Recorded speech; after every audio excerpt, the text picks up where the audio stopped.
오늘도 인사를 드려보고 있는 크립토 마토입니다. 오늘 달러 인덱스 지수 강력하게 반등하면서 다시 한번 100포인트를 넘어섰습니다.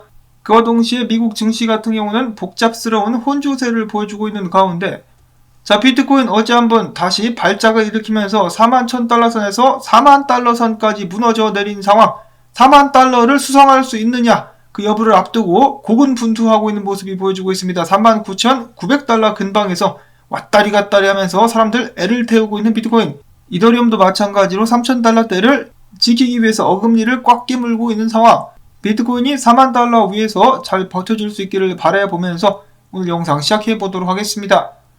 이렇게 미국 증시라든지 비트코인 및 자산시장이 혼조세를 겪고 있는 가운데 뉴욕 연방은행 총재는 0.5포인트 금리 인상이 합리적이다라고 다시 한번 강조를 하기도 했었습니다.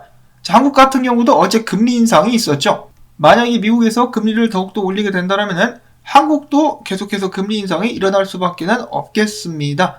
이런 상황 속에서 JP모건의 CEO 제이미 다이먼은 이야기하기를 연준이 인플레이션과 싸우기 위해서 이 금리 인상에 나서면서 미국 경제를 침체에 빠뜨릴 위험이 높아지고 있다. 그 이후로는 예측이 어렵다라고 밝혔습니다. 웬일로 거만한 제이미 다이먼이 그 이후로는 예측이 어렵다라고 이야기를 했는가?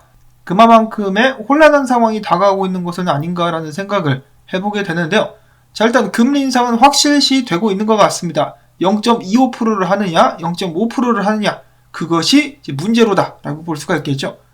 이런 상황 속에서 유로피언 중앙은행 같은 경우는 끝까지 고집을 부리면서 0% 기준금리를 또 동결했다라고 합니다. 유럽 같은 경우도 인플레이션율이 만만치가 않은데 그냥 다 같이 죽자라고 하는 것인지 일단은 노력조차 하지 않고 있습니다. 다만 다가오는 3분기에 채권 매입은 종료하게 될 것이다 라고 다시 한번 강조를 했다라고 하네요.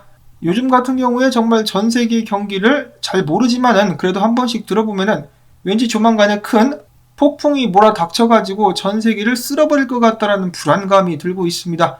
부디 잘 준비를 해가지고 그 어떤 상황에서라도 잘 대처할 수 있도록 해야 되겠죠. 그 다음에 비트코인 소식으로 넘어가는데 재미난 소식이 나왔습니다. 대한민국의 이양호 구민시장 예비 후보가 시장에 당선되게 되면 첫 3개월간 급여를 비트코인으로 받겠다라고 밝혔습니다. 아니 이게 웬일이야? 한국에서도 이런 일이 실제로 발생하다니 뭔가 새롭습니다. 그러면서도 살짝 뜬금없다라는 생각이 들기도 하는데요. 그래도 이왕이면은 이분이 당선이 돼가지고 한국 정치인 중에서도 비트코인으로 월급을 받는 그 첫 번째 사례가 꼭 나올 수 있기를 바라봅니다.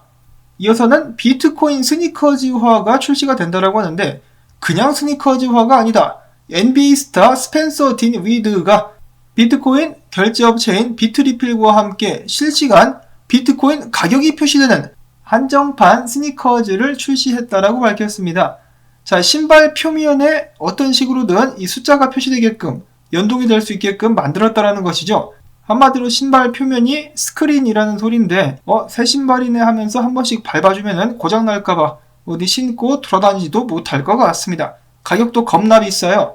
한 켤레의 가격이 비트코인 하나라고 합니다. 40,000달러가 넘는다는 소리인데 한 가지 또 신기한 것은 이 신발 안에 풀 노드가 탑재가 되어 있어가지고 비트코인 채굴도 된다라고 하네요.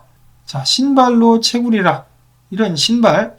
이어서는 비트코인 3위 고래가 어제도 비트코인을 추모했다라는 소식입니다. 124개를 깔끔하게 사가지고 자신의 지갑에 집어넣고 있는 비트코인 3위 고래. 그 외에 다른 고래, 제가 전에 영상에서 소개를 했었던 그 고래 같은데요.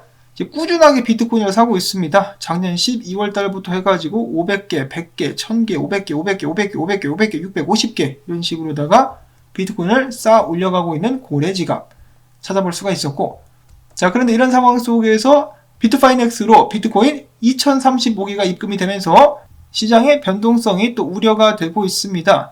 기분 좋은 주말이 되어야 되는데 이것도 칼춤 한번 추려고 준비를 하는 것인지 약간 긴장이 되긴 합니다. 비트코인이 완연한 회복세로 넘어가기 위해서는 45,000달러를 뚫고 안착이 돼야 된다고 하는데요. 45,000달러는 개뿔, 지금 힘들다. 코인 게이프에서는 밝히기를 비트코인이 지금 40,000달러 근방에서 와리가리를 때리고 있는데 위로는 42,680달러 선까지 오를 수 있으며 거기를 뚫는다? 그러면은 44,700달러. 근데 만약에 40,000달러 선을 지켜주지 못한다? 그러면 39,000달러가 지지선, 그 다음으로는 37,500에서 35,000달러까지 떨어지는 것을 각오해야 된다라고 이야기를 하기도 했었습니다. 4만 달러를 지켜줄 수 있느냐 없느냐. 이어서는 추가적인 차트 분석입니다. 렉트 캐피탈 분석가의 두 가지 분석 가지고 와봤는데, 첫 번째로는 파이사이클 111데이 일봉 이동평균을 봤을 때 과거처럼 이 자리가 저항이 돼버린 것 같다라고 이야기를 했습니다. 자, 이런 식으로 과거가 반복된다면 아무래도 크게 하락할, 추가적으로 크게 떨어질 가능성을 염두에 둘 수밖에 없겠는데요. 그렇다라고 해서 지금 상황이 완전 위험하기만 하고 잘못된 것이냐? 그것은 아니라고 합니다. 월봉 기준으로 봤을 때 비트코인 보시면 계속해서 저점이 높아져 가고 있다. 그렇기 때문에 지속적으로 강세를 유지할 수 있는 가능성은 여전히 남아있는 상황입니다. 만약에 이게 무너지면서 저점이 더 낮아져 버린다? 그러면 좀 곤란해질 수 있겠죠. 그런 의미에서 비트코인은 잘 버텨줘야만 하겠습니다. 이러한 상황 속에서 데이브 더 웨이브 의미심장한 분석을 하나 내놨는데요. 자, 비트코인 지표 중에 가우시안과 거피가 지금 겹쳐지려고 하고 있다. 그러면서 조만간에 위든 아래든 강력한 큰 움직임이 나오게 될 것이다 라고 예측을 했습니다. 이거 참 어디로 가게 될까요? 저점을 계속해서 높여왔었던 비트코인, 그 동시에 고점도 낮아져 왔었기 때문에 지금 압축이 되고 있다. 위로 쏘느냐 아래로 쏘느냐. 일단 만약에 과거가 반복된다 그러면은 저번에도 이런 식으로 겹쳐졌었다가 아래로 그냥 쑥 빠졌죠. 이렇게 될 텐데, 이번에는 새로운 마음을 가지고 위로 이렇게 갈 수 있으면 좋겠습니다. 그런 의미에서 지속적으로 상승 예측을 하고 있는 우리의 긍정적인 분석가들 분석들도 또 보도록 하겠습니다. T-아날리스트라는 분석가 같은 경우는 여기는 이 지표가 차피 지표라고 합니다. 한마디로 비트코인이 횡보를 하면서 올랐다가 내려갔다 불규칙적으로 움직이는 그러한 지표를 나타내는 것인데, 그 정도가 최상위에 달했을 때마다 비트코인은 큰 상승을 이어갔었다. 과거가 반복된다라면 이번에도 다시 한번 엄청난 상승을 기대해 볼 수 있지 않겠느냐라는 긍정적인 분석이었었고, 그 다음에 크립토 로버 분석가, 조만간에 비트코인이 폭발적으로 오르게 될 것이다. 마찬가지로 긍정적인 전망을 내놨습니다. 이어서는 지금 현재 비트코인 일봉과 다우존스 1991년 일봉을 비교를 해봤을 때 오르지 않겠느냐, 이제 여기저기다 막 갖다 붙이는 듯한 그런 느낌이 들기도 하는데, 그래도 긍정적으로 비트코인을 응원하고 있는 분석들이었었습니다. 정말 이 데이브 더 웨이브 말대로 비트코인의 큰 변동성이 조만간에 나오게 된다. 정말 긴장이 많이 되는데요. 사람들을 웃게 해줄 수 있는 방향으로 꼭 움직여줄 수 있기를 바라보고, 이어서는 기타 소식들 보도록 하겠습니다. 버지니아주가 은행에 암호화폐 수탁을 허용한다라고 밝혔습니다. 이에 따라서 앞으로 버지니아주 은행들은 합법적으로다가 고객들의 암호화폐를 맡아서 보관할 수 있게 되었다라고 하네요.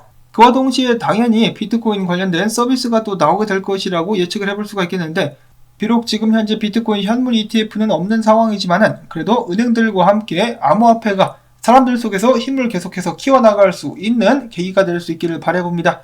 아이러니한 것은 원래 은행을 등지기 위해서 비트코인이 나온 것인데, 지금은 거의 적과의 동침을 하는 그런 상황이 펼쳐지고 있습니다. 자, 그 다음에 로버트 키오사키가 그동안에는 비트코인과 이더리움만 들고 있었는데 이번에는 솔라나를 추가했다라고 하네요. 그 이유는 특별히 나온 것이 없습니다. 솔라나는 초기 단계이며 보기 드문 가능성을 지니고 있기 때문. 그가 봤을 때 마치 지금 솔라나의 가격대는 비트코인 6,000달러였을 때 그것과 같다라고 이야기를 하기도 했었는데, 로버트 키오사키의 안목은 이번에도 적중할 수 있을 것인가? 다음으로는 정말 오랜 시간 동안 기다려왔었던 라이트코인의 익명성 기능이죠. 민불윈불 병합 준비가 완료가 되었다라고 하네요. 앞으로 35일 뒤에 활성화가 될 전망입니다.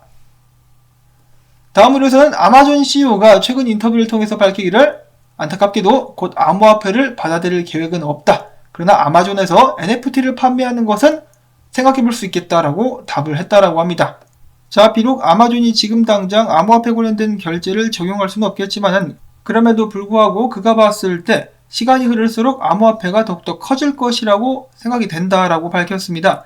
아니, 그러면은 관련 분야의 선구자가 되기 위해서 뛰어들어야 정상 아닌가? 뭐 하는 거야 지금? 제프 베조스가 그리하라 가르치드나? 허허 참.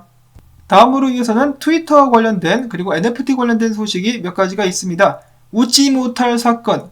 트위터의 창업자인 잭 돌시가 자신의 첫 번째 트윗을 NFT로 만들어가지고 판매를 했었죠.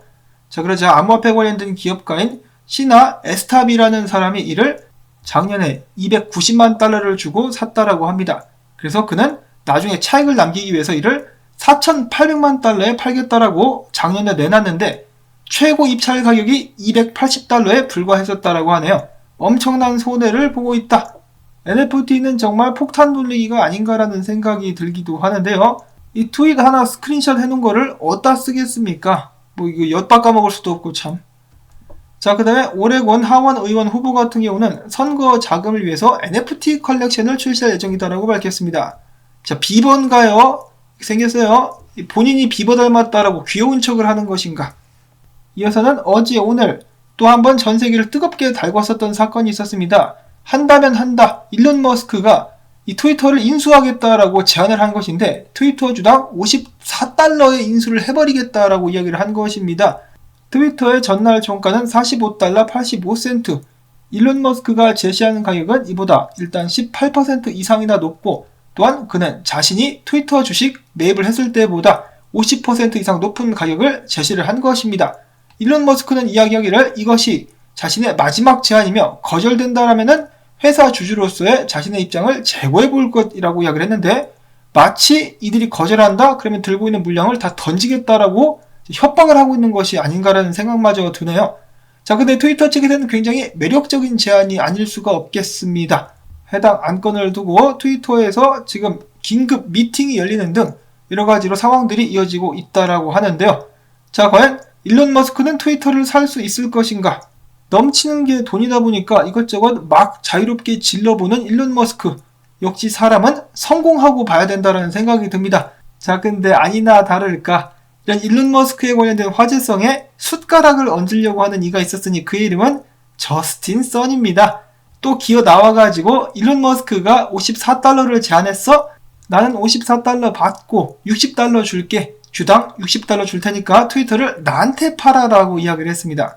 정말 뭐라고 해야 될까요? 중국인 같다라는 생각이 들죠. 남이 뭔가를 이뤄내면은 어떻게 해서든지 그거 달라붙어가지고 좀 빨아먹으려고 하는 거 실제로는 인수할 마음도 없으면서 관심을 위해서 이렇게 트윗을 날리는 모습 뭐 본인도 사실 장난으로 한 것이겠죠. 심각하게 받아들이지 말고 그냥 웃으면서 넘기도록 하면서 오늘 영상은 여기서 또 마무리를 짓도록 하겠습니다. 끝으로 오늘도 토마토밭 살리기 운동 부탁을 드립니다. 광고가 나오는 동안에 스트레칭 그리고 좋아요 눌러주기 꼭꼭꼭 부탁드리며 저는 다음에 새로운 소식 가지고 인사를 드리도록 하겠습니다.